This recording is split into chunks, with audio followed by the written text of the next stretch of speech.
قال সাল্লাল্লাহু আলাইহি ওয়াসাল্লাম সল্লু কামা রাআইতুমুনি উসাল্লি। প্রিয় দর্শক শ্রোতা ভাই বোনেরা, আজকে আমরা যে বিষয় নিয়ে আলাপ করতে যাব সেটা হচ্ছে নামাজের পদ্ধতি।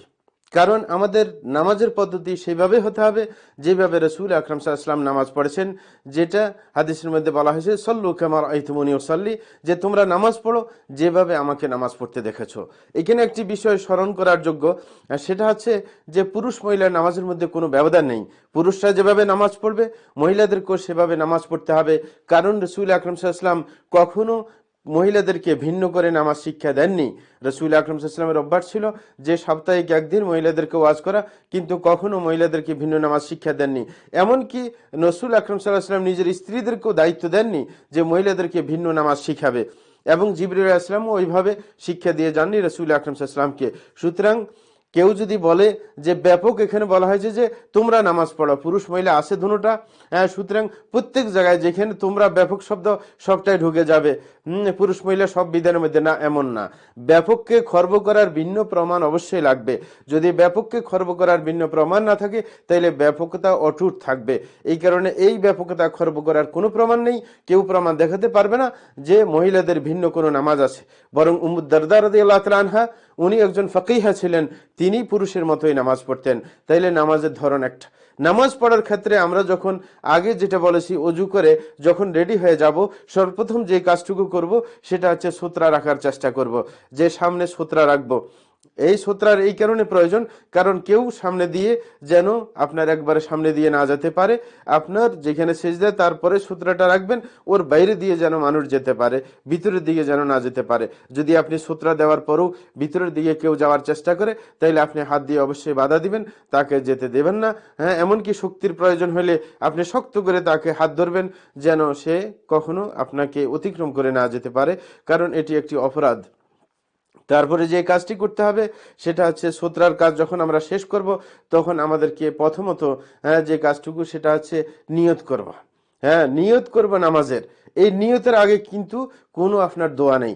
অনেকে মনে করে যে বিছানার দোয়া আছে, যে আপনার ইন্নী ওয়াজ্জাহতু ওয়াজহিয়া লিল্লাযী ফাতারাস সামাওয়াতি ওয়াল আরদি হানিফা ওয়া মা আনা মিনাল মুশরিকিন, এরকম জাতীয় কোনো দোয়া আছে না। রাসূল আকরাম সাল্লাল্লাহু আলাইহি ওয়াসাল্লাম থেকে এমন কোনো দোয়া নেই, বরং এটা হচ্ছে দোয়া ইস্তিফতাহের অংশ।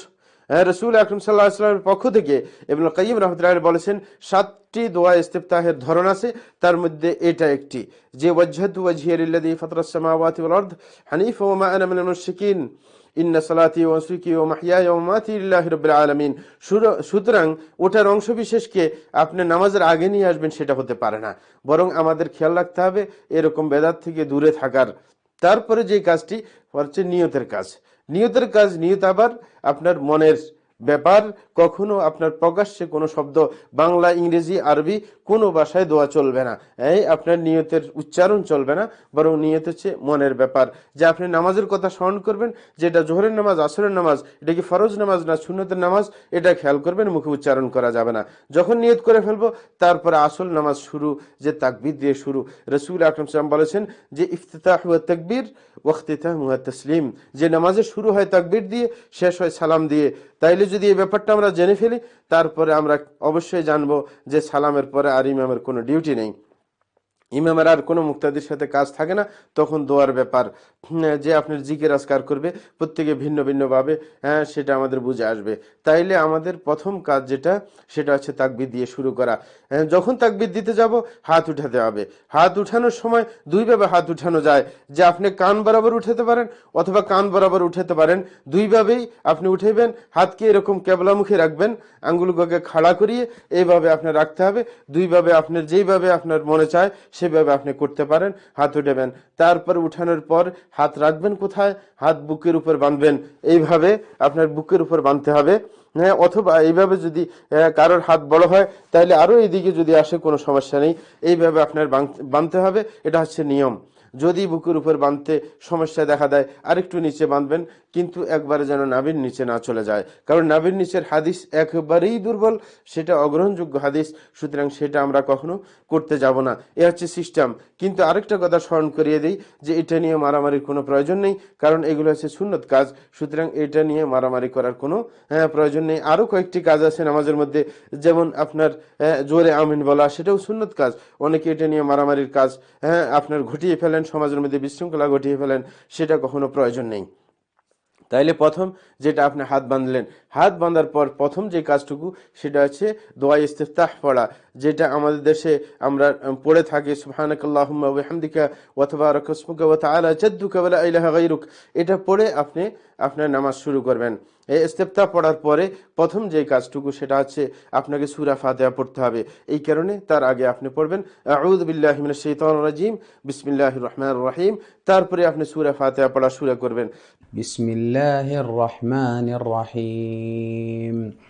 الحمد لله رب العالمين الرحمن الرحيم مالك يوم الدين إياك نعبد وإياك نستعين اهدنا الصراط المستقيم صراط الذين أنعمت عليهم غير المغضوب عليهم ولا الضالين.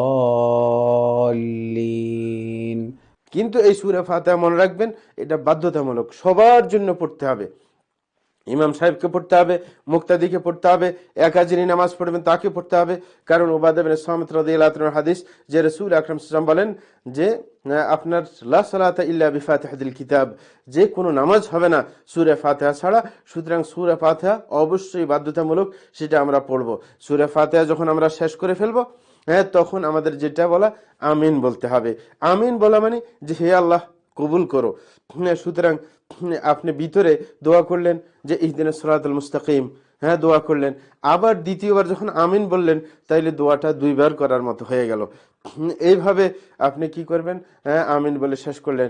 আমিন ইমাম সাহেব যখন উচ্চস্বরে বলবে আপনাকে উচ্চস্বরে বলতে হবে, আর যখন ইমাম সাহেব আস্তে বলবেন তখন আপনি আস্তে বলবেন, তাইলে সমতালে চলতে থাকবে। এই আমিন নিয়ে আবার যেন কোনো ঝগড়া ঝামেলা না হয়। এই আমিন বলার পর যে কাজটুকু সেটা হচ্ছে যে আপনি আরেকটা সূরা মিলাবেন। এই সূরা মিলানোর সময় খেয়াল রাখতে হবে সূরা মিলানোটা সুন্নত, সূরা মিলানো কোনো ওয়াজিব নয়। কেউ যদি সময় না পান, তার কোনো হুলস্থুল থাকে, এই সূরা না মিলালেও পারেন। আর যদি কখনো ভুলে যান নামাজের মধ্যে, সিজদা দিতে হবে না। তারপরে যেই কাজটুকু, যখন সূরা শেষ করবেন তখন আমাদেরকে অবশ্যই রুকুর দিকে যেতে হবে। রুকুর দিকে যাওয়ার সময় যেটা খেয়াল করব, প্রথমত আপনার রফি ইয়াদাইন করব, দুই হাতকে উঠাবো। আপনার যেরকম ভাবে নামাজের শুরুতে উঠিয়েছি কান পর্যন্ত অথবা কান পর্যন্ত, দুইভাবে আমরা উঠাতে পারি। তারপরে আমরা আল্লাহু আকবার বলে রুকুর দিকে যাব। রুকুর মধ্যে খেয়াল করতে হবে যে আপনার হাত দুটো দিয়ে আপনার হাঁটুকে ভালো করে ধরবেন, এরকম করে শক্ত করে যেন পিছলিয়ে না যায়, এবং পিঠটাকে মাথা বরাবর, মাথা যেরকম পিঠ সমতালে একবারে আপনার যেন থাকে পুরোটাই, এটা খেয়াল করতে হবে। এটা কোনো একজন মানুষ নিজেরটা নিজে দেখে না। কোনো ভাই যদি দেখেন যে কারোর রুকু ঠিক হচ্ছে না, তাহলে তাকে অবশ্যই জানিয়ে দিতে হবে, সতর্ক করে দিতে হবে। এবং এটা কোনো দোষের বিষয় না, দেখে না যখন তখন বেঠিক হতেই পারে। সুতরাং এটা আপনাকে নিশ্চিত করতে হবে। এবং রুকুর মধ্যে আপনার গিয়ে সুবহান রাব্বিল আযীম, এটা একবার পড়া বাধ্যতামূলক, কিন্তু দুইবার তিনবার আপনি পড়তে পারেন, এটা হচ্ছে নিয়ম। তারও বেশি পড়তে পারেন, কিন্তু বেজোড় পড়ার চেষ্টা করবেন। কারণ রাসূল আকরাম সাল্লাল্লাহু আলাইহি ওয়াসাল্লাম বলেন যে ইন্নাল্লাহা বিতরুন ইউহিব্বুল বিতর। সুতরাং বেজোড় পড়ার নিয়ম হচ্ছে আপনার ভালো, যে বেজোড় করবেন। তারপরে রুকু থেকে যখন উঠার সময় আবার খেয়াল করব ওই হাত উঠানোর ব্যাপারটা। কারণ রুকুতে যেতে রফি ইয়াদাইন করতে হয়, রুকুতে উঠে আবার রফি ইয়াদাইন করতে হয়। তারপর আমরা স্থির হয়ে দাঁড়াবো। উঠার সময় বলবো সামি আল্লাহু লিমান হামিদাহ। এটা যিনি একা নামাজ পড়েন তিনি বলবেন, ইমাম সাহেব বলবেন, কিন্তু মুক্তাদি বলবেন না। মুক্তাদি বলবেন রব্বানা ওয়ালাকাল হামদ, সেটা মুক্তাদিও বলবেন, ইমামও বলবেন, যিনি একা নামাজ পড়েন তিনিও বলবেন। এটা কারণ এটা বলা ওয়াজিব। সুতরাং এটা বলার পর কিন্তু স্থির হয়ে দাঁড়াতে হবে। অনেকে আছে, আমাদের খেয়াল করতে হবে রুকু থেকে মাথাটুকু একটু করে উঠিয়ে আবার সিজদায় চলে যায়, এমন যেন না হয়। তারপরে যখন স্থির হয়ে দাঁড়িয়ে দোয়াটা পড়বেন, পড়ার পরে আমাদের কাজ হচ্ছে সিজদার দিকে যাওয়া। সিজদার দিকে যাওয়ার সময় খেয়াল রাখতে হবে প্রথম দুই হাঁটু জমিনের উপর আপনার পড়বে, তারপরে আপনার হাত পড়বে, তারপরে আপনার নাক আর কি মাথা আমাদের, হ্যাঁ, নাক আর কপাল জমিনের সাথে লাগতে হবে। 7টা অঙ্গের খেয়াল করতে হবে, 7টা অঙ্গ সিজদার মধ্যে জমিনের সাথে লাগতে হবে। একটা হচ্ছে কপাল আর নাক, দ্বিতীয় নম্বর আছে 2 হাত, তারপরে 2 হাঁটু, তারপরে 2 পায়ের আঙ্গুলগুলো। সুতরাং এগুলো জমিনের সাথে লাগতে হবে। অনেকে সিজদার সময় 2 পাকে উঠিয়ে রাখেন, তাদের কখনো সিজদা হবে না। সুতরাং সিজদার মধ্যে আপনার চলে যাবেন, আল্লাহ আকবার বলে সিজদায় যখন আমরা যাব, যাওয়ার পর সিজদার আমরা জিকির করব, যেটা হচ্ছে সুবহান রাব্বিয়াল আলা। রুকুর মধ্যে যে বাড়তি দোয়া পড়েছি সেটা এখনো আমরা পড়তে পারি, এবং সিজদার মধ্যে বেশি বেশি দোয়া করার চেষ্টা করব যদি সুযোগ থাকে।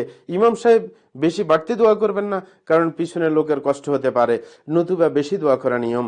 কারণ রাসূল আকরাম সাল্লাল্লাহু আলাইহি ওয়াসাল্লাম বলেছেন যে আকরাবু মা ইয়াকুল আবদু মির রাব্বিহি ওয়া হুয়া সাজিদ, যে একজন মানুষ আল্লাহর নিকটবর্তী হন যখন সে সিজদারত অবস্থায় থাকে। তখন রাসূল আকরাম সাল্লাল্লাহু আলাইহি ওয়াসাল্লাম পরামর্শ দিয়েছেন যে ফাআকসিরু ফীহি মিনাদ দুআ ফাকামিনুন আন ইউস্তাজাব লাকুম, যে সুতরাং সে যেন বেশি বেশি দোয়া করে, কারণ এই দোয়া কবুল হওয়ার সম্ভাবনা বেশি রয়েছে। যখন আমরা সিজদা দেওয়া শেষ করে ফেলবো, তখন আমরা আবার মাথা উঠিয়ে আমরা বসবো। বসার সময় যেই বসতে একবারে সোজা হয়ে বসতে হবে, কখনো এমন না যে একটু মাথা উঠিয়ে আবার আরেকটা সিজদার দিকে চলে যাব না। দ্বিতীয় সিজদার দেওয়ার আগে সোজা হয়ে বসে পড়তে হবে রব্বিগফিরলি রব্বিগফিরলি এরকম বলে, তারপরে দ্বিতীয় সিজদার দিকে আবার যাব, প্রথম সিজদার মতো দ্বিতীয় সিজদা করব। যখন দ্বিতীয় সিজদা আমরা শেষ করব, তখন আবার উঠে যাব। হ্যাঁ, উঠে যাওয়ার সময় আপনার প্রথমে তো হাত উঠাবো, আবার এরকম ভাবে কপাল নাক, তারপরে এরকম ভাবে হাঁটু উঠবে। এটা হচ্ছে নিয়ম। কারোর যদি আপনার হাঁটু উঠাতে কষ্ট হয়, তখন সে হাতে বর দিয়ে হাঁটুটা আগে উঠাতে পারেন, সেটাতে কোনো সমস্যা নেই। বয়স হয়ে গেলে এরকম প্রয়োজন হতে পারে, অসুস্থ হয়ে গেলে হতে পারে। হ্যাঁ, এটা হচ্ছে নিয়ম। তাইলে আমরা উঠে আবার দ্বিতীয় রাকাতের দিকে যাব। ওই যে সূরা ফাতিহা পড়বো, আরেকটা সূরা মিলাবো। খেয়াল রাখবো যে আউযু বিল্লাহি মিনাশ শাইতানির রাজিম শুরুতে বলেছি, আর বলতে হবে না। প্রত্যেকবার যখন একটা সূরা পড়বো, তখন শুধু বিসমিল্লাহির রহমানির রহিম সেটা বলার অবশ্যই আমাদের চেষ্টা করতে হবে। এটা হচ্ছে নিয়ম। তাইলে দ্বিতীয় রাকাত আমার শেষ হলো, রুকু ওইভাবে দিব, সিজদা ওইভাবে দিব, রুকুর থেকে উঠা, সিজদা 2 সিজদার মাঝখানে বসা, এগুলা ভালোভাবে খেয়াল করব। তারপরে দ্বিতীয় রাকাত শেষ করার পরে যে কাজটুকু, সেটা হচ্ছে আমাদেরকে বসতে হবে। এই বসাটা যদি আপনার 2 বসা থাকে কোনো নামাজে, যেমন আছে জোহরের নামাজ আছে, আসরের নামাজ আছে, মাগরিব এশা, এখানের মধ্যে 2টা বৈঠক আছে। এই 2টা বৈঠকের মধ্যে প্রথম বৈঠক করা এবং বৈঠকের মধ্যে তাশাহুদ পড়া, সেটা হচ্ছে ওয়াজিব। যদি কারোর যদি বসা ভুলে যান অথবা আপনার এরকম তাশাহুদ পড়তে ভুলে যান, তাহলে সুজদা দিলে হবে, এটার জন্য নামাজ দ্বিতীয়বার পড়তে হবে না। আর যদি দ্বিতীয় বৈঠক হয়, তাইলে ভুলে উঠে গেলে আবার ফেরত আসতে হবে, এটা হচ্ছে নিয়ম। তাইলে আপনার মাঝখানে যদি বৈঠক হয়, তখন বৈঠকের সিস্টেমটা বলে দেই। বসতে হবে, যেটাকে আরবিতে ইফতিরাশ বলে, অর্থাৎ বাম পাকে আপনার বিছিয়ে দিয়ে বাম পায়ের উপর আপনি বসবেন, হ্যাঁ, আর ডান পাকে খাড়া করিয়ে রাখবেন, এটাকে আরবিতে ইফতিরাশ বলে। এটা হচ্ছে নিয়ম। আর দ্বিতীয় বৈঠকের মধ্যে যেটা করবেন, সেটা হচ্ছে আপনার তাওয়াররুক যেটাকে বলা হয়, সেটা হচ্ছে আপনার পাছা জমিনের সাথে লাগিয়ে দিবেন, বাম পাকে ডান পাওয়ার নিচ দিয়ে বাইর করে দিবেন, আর ডান পা আগের মতো এরকম খাড়া থাকবে। এটা হচ্ছে সিস্টেম। যখন আমরা প্রথম আপনার তাশাহুদটা শেষ করব, এরকম ভাবে তাশাহুদের পরে আমরা রাসূল আকরাম সাল্লাল্লাহু আলাইহি ওয়াসাল্লামের উপর দুরূদও পড়তে পারি, কারণ সেটা হচ্ছে মুস্তাহাব। সেটা না পড়লেও কোনো অসুবিধা নেই। তারপর আমরা উঠে যাব পরের রাকাতের দিকে, তৃতীয় রাকাতের দিকে। তৃতীয় রাকাতের দিকে যখন উঠবো, তখন আবার রফি আদান করব, এটা যেন খেয়াল থাকে, সেটা করব। এরকম ভাবে বাকি রাকাতগুলো শেষ করব। লাস্টে যখন চতুর্থ রাকাত অথবা তৃতীয় রাকাত আমরা পড়ে ফেলবো, যেই নামাজে তৃতীয় রাকাত, যেমন মাগরিবের নামাজের মধ্যে যে নামাজের মধ্যে 4 রাকাত, যেমন আসর আছে, আবার জোহর আছে, এরকম ভাবে এশা আছে, সেগুলাতে যখন লাস্টের বৈঠক বসবো, তখন খেয়াল করতে হবে এটা বাধ্যতামূলক বৈঠক। এখানের মধ্যে বাড়তি কাজও আছে। প্রথম তো তাশাহুদ পড়তে হবে, আত্তাহিয়াতুল্লাহি ওয়া সালাওয়াতু ওয়াত তাইয়্যিবাত, আসসালামু আলাইকা আইয়ুহান নাবিয়্যু ওয়া রাহমাতুল্লাহি ওয়া বারাকাতুহু, আসসালামু আলাইনা ওয়া আলা ইবাদিল্লাহিস সালিহিন, আশহাদু আল্লা ইলাহা ইল্লাল্লাহ ওয়া আশহাদু আন্না মুহাম্মাদান আবদুহু ওয়া রাসূলুহু, সেটা আমরা বলবো। এরকম ভাবে দুরূদও পড়বো, আল্লাহুম্মা সাল্লি আলা মুহাম্মাদ ওয়া আলা আলি মুহাম্মাদ কামা সাল্লাইতা আলা ইব্রাহিম ওয়া আলা আলি ইব্রাহিম ইন্নাকা হামিদুম মাজিদ, আল্লাহুম্মা বারিক আলা মুহাম্মাদ ওয়া আলা আলি মুহাম্মাদ কামা বারাকতা আলা ইব্রাহিম ওয়া আলা আলি ইব্রাহিম ইন্নাকা হামিদুম মাজিদ। সেইখানে দ্বিতীয়বারের মধ্যে কেউ বারিক আলা মুহাম্মাদ এরকম বলে থাকেন, তাতেও কোনো সমস্যা নেই। এইভাবে আমরা আপনার দুরূদের কাজ শেষ করে পড়বো। দুরূদ যখন শেষ হয়ে যাবে, তখন আমরা দোয়ায়ে মাসুরা পড়তে পারি। যেটা আমাদের দেশে আমরা পড়ে থাকি, আল্লাহুম্মা ইন্নী যালামতু নাফসি যুলমান কাসীরা। এটা আরেকটা দোয়া আছে যেটা রাসূল আকরাম সাল্লাল্লাহু আলাইহি ওয়াসাল্লাম বিশেষভাবে গুরুত্ব দিতেন। সেটা হচ্ছে রাসূল আকরাম বলেছেন চারটি জিনিস থেকে আপনি আশ্রয় চাইতে হবে। সেটা হচ্ছে আউযু বিল্লাহি মিন আযাবিল কবর ওয়া মিন আযাবি জাহান্নাম ওয়া মিন ফিতনাতিল মাসিহিদ দাজ্জাল ওয়া মিন ফিতনাতিল মাহইয়া ওয়াল মামাত। এরকম ভাবে আমরা দোয়া পড়ব। তারপরে ইচ্ছে করলে যদি একা হই আরো বেশি দোয়া করতে পারি, কারণ এটাও দ্বিতীয় আপনার দোয়া কবুল হওয়ার জায়গা। সর্বশেষে আমরা সালাম ফিরিয়ে দিব, ডান দিকে সালাম ফিরিয়ে দিব আসসালামু আলাইকুম ওয়া রাহমাতুল্লাহি ওয়া বারাকাতুহু, এবং বাম দিকে এরকম আসসালামু আলাইকুম ওয়া রাহমাতুল্লাহি ওয়া বারাকাতুহু ফিরানো